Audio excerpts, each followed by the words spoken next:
हाँ जी, तो रिसेंटली आपने चैनल पे देखा होगा कि हमने एक वीडियो शेयर किया था जिसमें हमने आपको बताया था कि 100 मार्क्स के नीचे अगर आप स्कोर कर रहे हैं तो फिर हम आपके साथ हैं। बट हम साथ साथ सिर्फ बोलने के लिए नहीं चल रहे हैं, हम आपके साथ चल रहे हैं, आपकी स्ट्रैटेजिकली हेल्प कर रहे होंगे। जिसके लिए हमने रिसेंटली ही शेयर किया था टेस्ट एनालिसिस शीट, जिसमें आप अपने मॉक टेस्ट एनालिसिस प्रॉपरली कर सकते हो। प्रॉपर स्ट्रक्चर बताया था कि कैसे कैसे आपको मॉक एनालिसिस करना है। आज वाली वीडियो में हम डिस्कस कर रहे होंगे ऐसे 10 चैप्टर्स जिससे कि आपके स्ट्रैटेजिकली चलने के बाद आपके 100 मार्क्स शॉर्ट शॉर्ट हो जाएंगे। और ये चैप्टर्स ऐसे नहीं है कि इससे एक क्वेश्चन आ रहा होगा, 2 क्वेश्चन आ रहा होगा। इस ये मोस्ट रिपीटेड चैप्टर्स हैं जिससे कि जेई मेन रिपीटेडली क्वेश्चंस पूछ रहे होते हैं।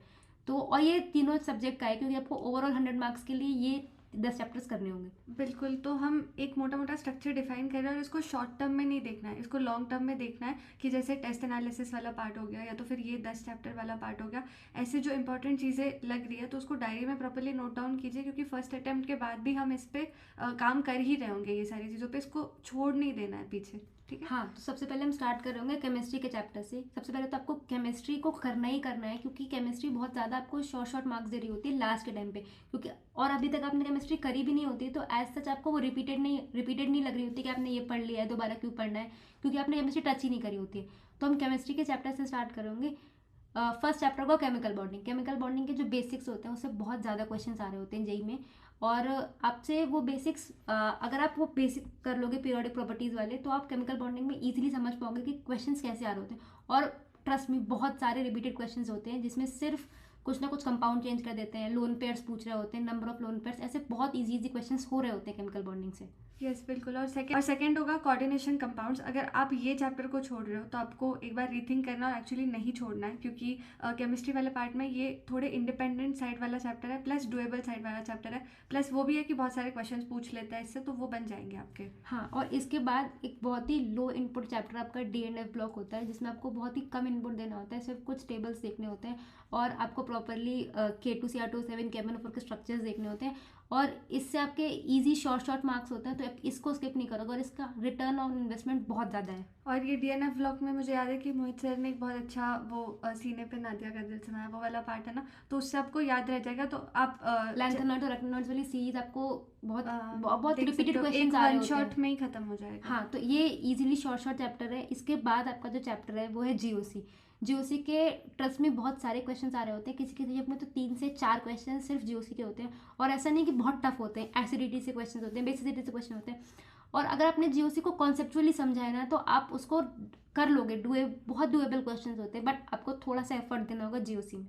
ठीक है, तो ये तो हो गया केमिस्ट्री वाला पार्ट। अब चलता है फिजिक्स वाले पार्ट में। फिजिक्स वाले में फिजिक्स बोलते ही मुझे सबसे पहले मॉडर्न फिजिक्स याद आता है कि मॉडर्न फिजिक्स नहीं छोड़ना है, मॉडर्न फिजिक्स को डन रखना है, क्योंकि उसके जो क्वेश्चन है वो रिपीटेड टाइप के होंगे और डुएबल भी टाइप के होंगे, और बहुत ज़्यादा लंबा चैप्टर नहीं है वो एक पूरा सेक्शन है बट डुएबल सेक्शन है। हाँ, और इसमें आपको पैटर्न पकड़ना है कि क्वेश्चन का पैटर्न कैसे आ रहा होता है, क्योंकि जेई मेन वाले इस चैप्टर से बहुत ज़्यादा क्वेश्चन पूछ रहे होते हैं, तो कई बार बहुत सारे क्वेश्चन रिपीट हो रहे होते हैं। तो माइंडेड कि आपको पीवाईक्यूज इस चैप्टर के तो नहीं छोड़ने हैं। हाँ बिल्कुल। और इसके बाद आएगा थर्मोडाइनामिक्स वाला पार्ट। अब थर्मोडाइनामिक्स में एक एज भी है कि केमिस्ट्री और फिजिक्स दोनों में ही थर्मोडाइनामिक्स होता है और कुछ माइनर डिफरेंसेस होता है। तो अगर आपका एक वाला भी थर्मो स्ट्रॉन्ग है तो आप दोनों वाले थर्मो के क्वेश्चंस पक्के से बना पाओगे। और फिजिक्स में थर्मोडाइनामिक्स के क्वेश्चंस जो पीवाईक्यूज आप देखोगे रिपीटेड टाइप्स के हैं और डुएबल भी है, तो उसको स्किप नहीं करना है। हाँ, फिजिक्स में आपको एक रूल फॉलो करना है कि आपको पीवाईक्यूज किसी भी चैप्टर के स्किप नहीं करने हैं, आपने जिस जिस चैप्टर को करा है, क्योंकि बहुत ही ज़्यादा चांस होता है कि फिजिक्स के क्वेश्चंस बहुत रिपीटेड आ रहे होते हैं। इसके बाद जो हमारा नेक्स्ट चैप्टर है, जो हमारा 7th चैप्टर होगा, वो होगा इलेक्ट्रोस्टैटिक्स। इलेक्ट्रोस्टैटिक्स के क्वेश्चंस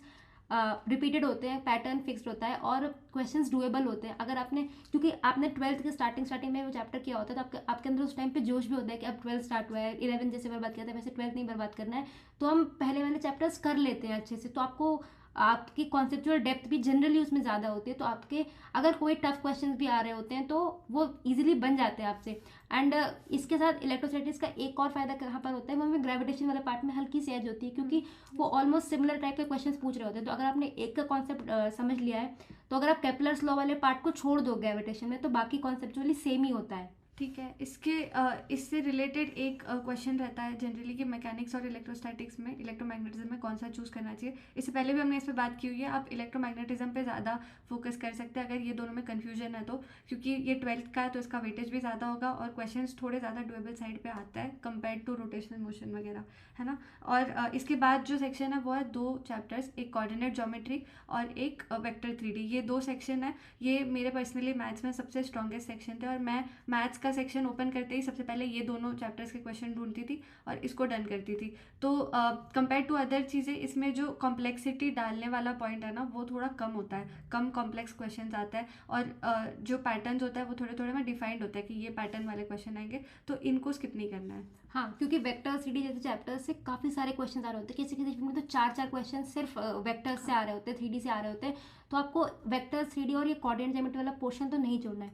इसके बाद एक पोर्शन आता है इंटीग्रेशन का। इंटीग्रेशन वाले पोर्शन में जनरली अगर आपने डेफिनेट इंटीग्रेशन किया हुआ है तो आपको बहुत ज़्यादा डिफिकल्टी नहीं होगी एरिया अंडर कर्व और डिफरेंशियल इक्वेशन वाले पार्ट को करने में। और क्योंकि integration is the highest weighted chapter of maths, तो आपके काफ़ी सारे क्वेश्चन उससे बन रहे होते हैं। तो अभी हमने 10 चैप्टर्स ऐसे डिस्कस किए हैं जहाँ पर आपके एफर्ट्स डालने के बाद आप उनसे 100 मार्क्स गेन कर सकते हो। और ये लास्ट के 15 डेज में डुएबल है, क्योंकि लास्ट के 15 डेज में अगर आप स्पेसिफिकली आपको पता होगा कि आपको किस किस टॉपिक पर, किस किस सब्जेक्ट पे मेहनत करनी है, किस किस चैप्टर पर मेहनत करनी है, तो आप एक डायरेक्शन में काम कर पाओगे।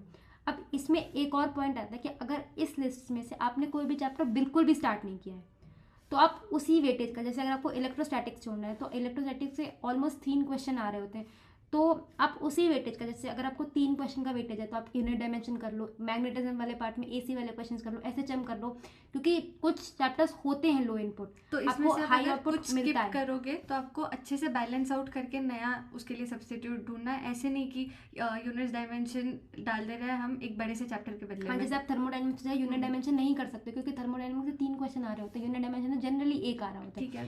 सेम विद इंटीग्रेशन वाला पार्ट, मैथ्स वाला पार्ट, अगर आपको कोऑर्डिनेट ज्योमेट्री नहीं आती है, बिल्कुल भी नहीं आती, तो आप उस साइड नहीं जाएंगे कि आप अभी स्टार्ट कर रहे हैं। आप रैदर देन अलजेब्रा के जो इंडिपेंडेंट पार्ट्स होते हैं, जैसे बाइनोमियल थ्योरम हो गया, सीक्वेंस सीरीज हो गई, पीएनसी हो गया, वैसे वाले चैप्टर्स आपको टारगेट करने हैं कि अगर आपको इन सेक्शंस को छोड़ना है, मतलब अगर आपने बिल्कुल भी स्टार्ट नहीं किया तो ऑब्वियस सी बात है आप उनको अभी स्टार्ट करने नहीं जा रहे होगे, बट आप उसी सेम वेटेज के चैप्टर्स को आप लिस्ट डाउन करोगे। तो इसी वीडियो के कमेंट्स में आप बता के जाओगे कि आप इन 10 चैप्टर्स को कर रहे हो या नहीं, या फिर अगर आप किसी चैप्टर को स्किप कर रहे हो तो आप उसको बैलेंस आउट करने के लिए कौन से चैप्टर इसमें वही एक पॉइंट है कि बहुत स्ट्रेटेजिकली आपको प्रिपेयर करना है। और कई स्टूडेंट्स होंगे मुझे लगता है जो अभी बोलने के लिए ये बोलेंगे कि ये 10 के 10 सेक्शन उन्होंने किए हुए फिर भी उनके मॉक में मार्क्स नहीं आ रहा है, तो ये बहुत ही एक गड़बड़ वाला पॉइंट है कि आप रिपीटेड PYQs देखिए या तो फिर क्वेश्चन प्रैक्टिस ज़्यादा करिए, फॉर्मूला रिविजन करिए। हो सकता है कि आपने ये 10 जो हमने सेक्शंस बोला है इनको किया हुआ है पहले एक टाइम पे, बट आपने उनकी रिविजन नहीं करी या तो आपने उनकी प्रैक्टिस नहीं करी है, इसलिए मॉक में आप इनके क्वेश्चंस नहीं बना रहे हैं।